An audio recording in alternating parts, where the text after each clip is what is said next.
कोई दादी नानी हैं या फिर उनके संस्कार स्थायी हो गए हैं। हम लोग गांधीनगर में थे, वहां एकदम यंग कपल्स, ऐसे 2-3 यंग लोगों ने अपने चौके लगाए। सर्विस बड़ोदरा में भी ऐसा हुआ, केवल पति पत्नी थे, कई यहीं राजस्थान के थे, केवल 2 ही प्राणी युवा, फिर भी चौका लगाया। वो दादी नानी माँ के संस्कार, कभी ऐसा योग बने तो लाभ लेना।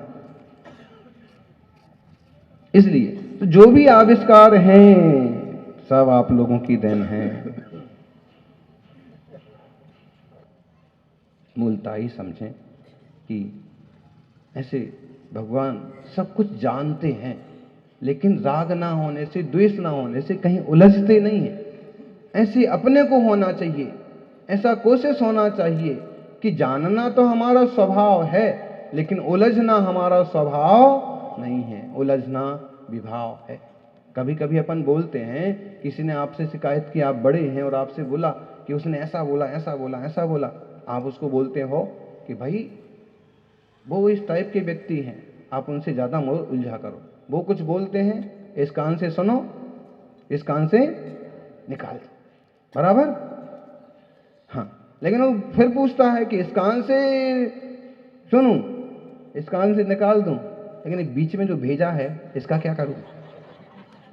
जब इस कान से गुजरता है ना, तो बीच में भेजा पड़ता है और वो सोचना पड़ता है कि ऐसा इसने क्यों बोला, तब जाके वो इस कान से बाहर। ये कान का नंबर बाद में आता है, दिमाग का नंबर। इसका भी उत्तर यही है कि व्यर्थ की चीजों में उलझने से, दिमाग लगाने से कोई मतलब नहीं है। उपयोग खराब मत करिए, दिमाग खराब मत करिए। मंगलमय जीवन है, मंगलमय बना करके चलें तो कल्याण होगा। भव्य जीवों को उपदेश दे करके जो जो शरण में आए, उन सबको जीवों को भगवान ने मोक्ष मार्ग में लगाया। निमित्त बने, उपादान योग्यता उनकी अपनी। किसी ने सम्यक ग्रहण किया है, किसी ने देश व्रत ग्रहण किए हैं, कोई महामुनिराज बन गए हैं। ध्यान दो, भगवान भी सर्वशक्ति संपन्न होते हुए भी इतने शक्ति संपन्न नहीं है कि आपकी उपादान योग्यता से हटके कुछ और कर सके। समझना। भरत चक्रवर्ती रोज रोज जा रहे थे दर्शन को, हैं? वो 923 दीपों का आता ना, रोज दर्शन को जा रहे थे। उन्हें अभी तक वैराग्य भावना तो थी, लेकिन वैराग्य नहीं हुआ। योग संयोग की बात, उनके घर में कुछ ऐसे बच्चे थे, 930 बच्चे थे। चक्रवर्ती चक्रवर्ती हैं, रानियां ही, रानियां 96,000 हैं, तो बच्चे फिर कितने होना चाहिए ना। परिवार बड़ा है, वैभव उनका वैसा है, वैसी सारी चीजें हैं। अब वो जो 923 जीव थे, 8 साल तक की जब तक हुए, तब तक चक्रवर्ती को भी कोई खास ख्याल नहीं आया कि क्यों नहीं बोल रहे हैं, कि क्यों नहीं ये हम लोगों से बात करते हैं। तब तक ख्याल में नहीं आया। जैसे वो 8 साल के हुए, तब ख्याल में आया कि अरे ये बोलते नहीं है। ये सब के ख्याल में पहले भी आ गया होगा, लेकिन उसका निराकरण करने का भाव पहले नहीं आया। ख्याल में कदाचित आ भी गया हो कि बड़े हो गए हैं और साल भर में बोलना चाहिए, 2 साल में बोलना चाहिए, 8 साल के हो गए तो अभी नहीं बोल रहे। अब पूरा ख्याल आया कि अब अपन ऋषभ देव से, प्रभु से जाके पूछें कि बोलते क्यों नहीं, ये दूसरों में शामिल होते क्यों नहीं।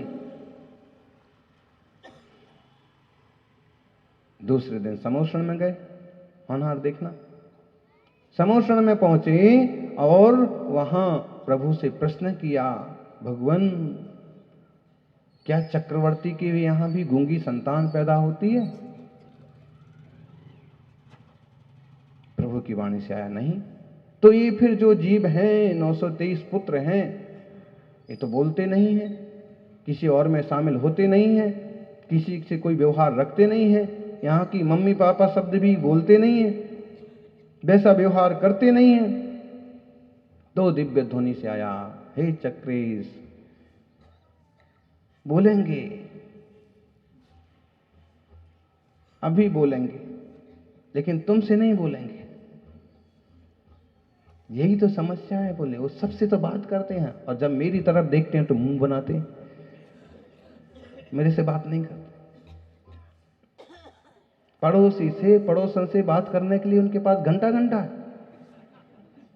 मैंने जरा से कोई बात की तो टाइम नहीं है, अभी बाद में बात करेंगे। यही समस्या है ना आपस में भी। जबकि परिवार को टाइम चाहिए, कुटुंब के लिए यथा समय यथा योग कुछ ना कुछ समय देते रहना चाहिए, तो कमेंट्री बनी रहती है, जुड़ाव बना रहता है। वैसे माहौल में हो तो उसको संभालना चाहिए। अब ये तो आदिनाथ हैं, ये तो बीतरागी हैं, इनको तो किसी कोई लेना देना नहीं है। फिर भी जो जैसी योग्यता है, होनहार है, कह रहे हैं, बोलेंगे तो सही, लेकिन तुमसे नहीं बोलेंगे। गूंगे नहीं हैं चक्रवर्ती के यहां, गूंगे बच्चे नहीं होते हैं। और सुनो, ये व्यवहार किसी से इसलिए नहीं रखते हैं क्योंकि इनका आज तक किसी से कोई व्यवहार रहा ही नहीं। ये सब के सब जैसे निगोदिया जीव हैं, और वहां से निकले और सीधे तुम्हारे यहां आ गए।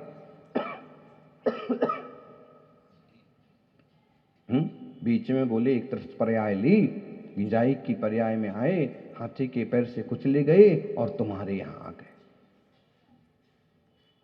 ऐसे दो उदाहरण मिलते हैं। तुम्हारे पुत्र हो गए। एक इंद्रिय जीव भी सीधा मनुष्य पर्याय में आ सकता है ज्ञानी। एक इंद्रिय, दो इंद्रिय जीव भी, और सीधा मनुष्य बनकर के मोक्ष जा सकता है। आत्मा की शक्ति अजब गजब है। सातवें नरक का नार की निकल के मोक्ष नहीं जा सकता, मनुष्य नहीं बन सकता। छठवें का मनुष्य बन सकता है, मोक्ष नहीं जा सकता। पांचवें से निकला हुआ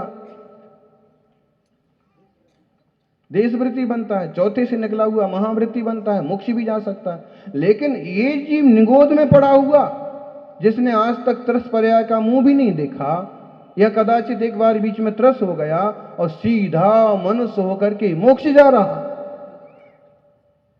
उनकी वाणी तो निमित्त बनी सारी उपादानगत योग्यता इस जीव की। और अब तक जो चक्रवर्ती प्रवचन रोज रोज सुन रहे थे, वो तो वैसे ही के वैसे हाथ जोड़ के दिव्य ध्वनि सुनने के लिए बैठे रहे।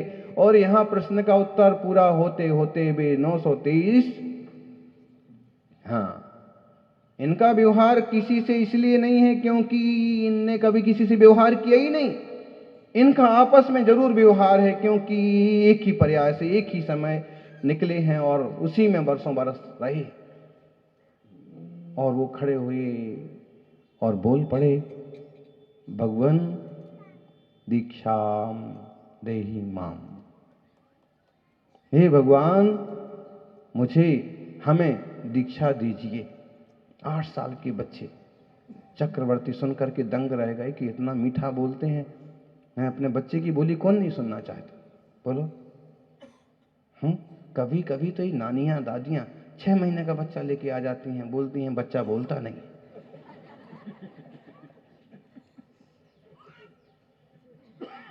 अरे थोड़ा शांति रखो, बोलेगा बोलेगा, इतना जोर से बोलेगा कि तुम्हारा बोलना भी बंद हो जाएगा।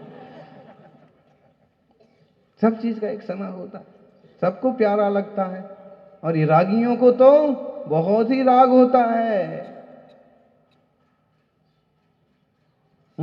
6 महीने का बच्चा हमारा चलता नहीं है। शांति रखो थोड़ा, साल, सवा साल, 1.5 साल का होने दो, चलेगा, दौड़ेगा, फिर उसके पीछे पीछे तुम दौड़ते रहना, और फिर रोते आएंगे कि महाराज शैतान है, परेशान करता। तो शैतान क्यों पैदा किया? संसार की ना, अब एक देखा जाए तो उनका इसी में आनंद है। गुरु महाराज सुनाते थे, कि दादाजी आए, कहने लगे महाराज बेटे से परेशान हूँ, बहू से परेशान हूँ, पोते से बहुत परेशान, कभी धोती खींचता है, कभी कुर्ता खींचता है, कभी दाढ़ी खींचता है, कभी कान खींचता है। महाराज बोले कि इतने परेशान हो तो घर छोड़ क्यों नहीं देते? उसने कहा परेशानी तो बहुत है, लेकिन जब दादा दादा बोलता है तो सारे दुख दूर हो जाते हैं। राग की यही दशा है।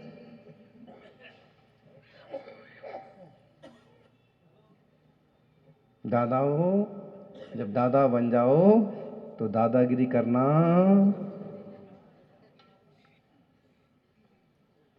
छोड़ दो।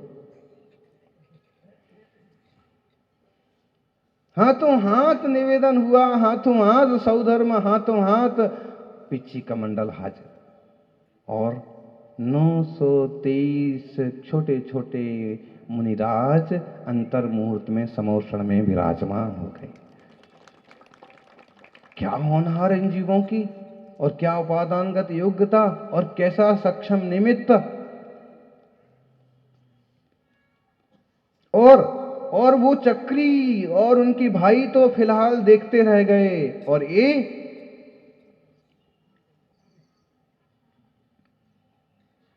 भव्य जीवों को उपदेश देते हैं। अपनी योग्यता से सब जीव आगे बढ़ते हैं। लगाइया पंथ जो भव्य पुनि प्रभु तृतीय शुक्ल जो पूरी हो। सब भव्य जीवों को मोक्ष मार्ग में लगा करके 13वें गुण स्थान के अंतिम समय में तीसरा शुक्ल ध्यान ध्याते हैं, और योग से अयोग की ओर बढ़ते हैं, और अयोग केवली होकर के 14वें गुण स्थान में पहुंच करके द्विचरम समय में 72 और अंत समय में 13 कर्म प्रकृतियों का और नाश करके, पहले 47 तो खत्म हो ही चुकी थी, 63 तो खत्म हो ही चुकी थी, अब जो बची कर्म प्रकृतियां उनका भी नाश करके परम शुद्ध सिद्ध भगवान लोक के अग्रभाग में विराजमान हो गए, सदा शाश्वत सदा सुखी परमानंदमय। और कैसे हो गए? लोक शिखर तनु बात बलय महसंधियो, धर्म द्रव्य बिन गमन न आगे कियो, मयन रहित मुँह सोदर अंबर जारी सो, किमपि हीन निज तनु ते भयो प्रभु तारी सो। कैसे हो गए प्रभु? हैं? लोक के शिखर तक चले गए। वहां कोई बैठने के लिए ऐसी कुर्सी नहीं लगी हुई है। क्या मुनि सुब्रत भगवान आए हैं, चलो यहां बैठ जाओ, आदिनाथ भगवान आए हैं, उनके लिए ये कुर्सी है, उनके लिए ऐसा कुछ नहीं है। वहां तो ये वस्तु व्यवस्था है। धर्म जल द्रव्य जहां तक है वहां तक जीव ऊर्ध्वगमन कर सकता। अब वो शुद्ध हो गए, और स्वभाव जीव का है ऊर्ध्वगमन करना। जैसे ही बंधन से छूटे तो ऊर्ध्वगमन किया, और जहां तक धर्म द्रव्य है, लोक का आखिरी हिस्सा है, वहां तक वह जीव ऊर्ध्वगमन करता गया, वहां ठहर गया। अब आपको टेंशन, बैठा कहां है? कहीं नहीं बैठा है।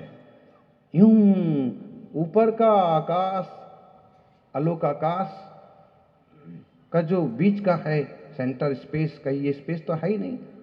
धर्म द्रव्य का आखिरी छोर, धर्म द्रव्य का आखिरी छोर, वहां उनका सिर है। बाकी पूरे निराकार, यूं जैसे लाइट है, मतलब ऐसे लटके हुए हैं।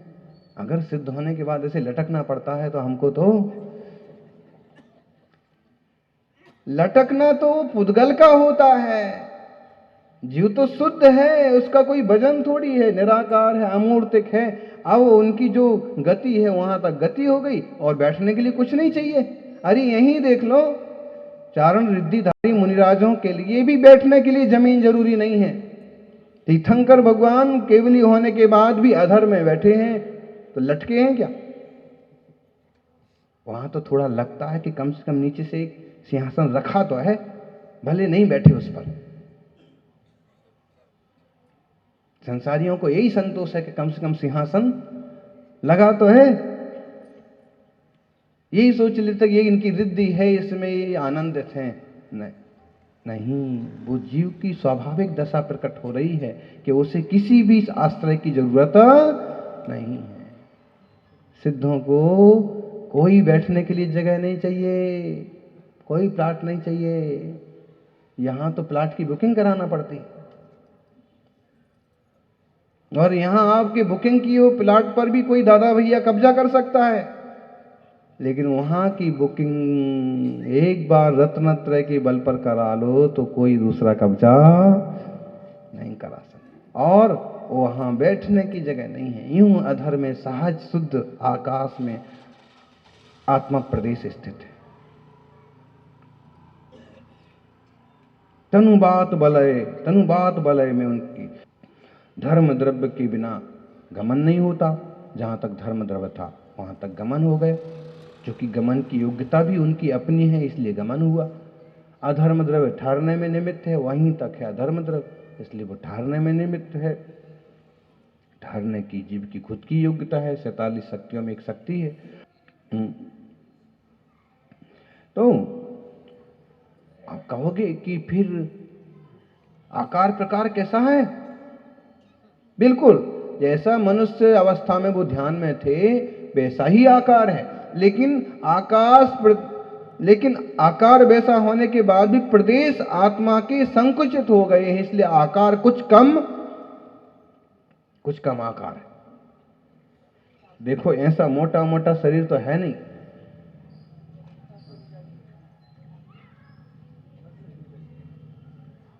ऐसा नहीं है हमारे जैसा पुद्गल, ये तो सड़ेगा गलेगा टूटेगा फूटेगा, बुरा नहीं मानना, ऐसा होता है। फोड़े फुंसी तो निकल ही आते ना, हैं, पिंपल्स डिम्बल्स, इसका ही स्वभाव है। इसी के साथ कोई भगवान बनना चाहे तो ये तो बेवकूफी है। अरहंत भी परमावतारिक शरीर यहीं छोड़ते हैं तो परम सिद्ध शुद्ध बनते हैं, क्योंकि इसकी और इसकी दोस्ती विजातीय दोस्ती है, काम चलाने के लिए है। तो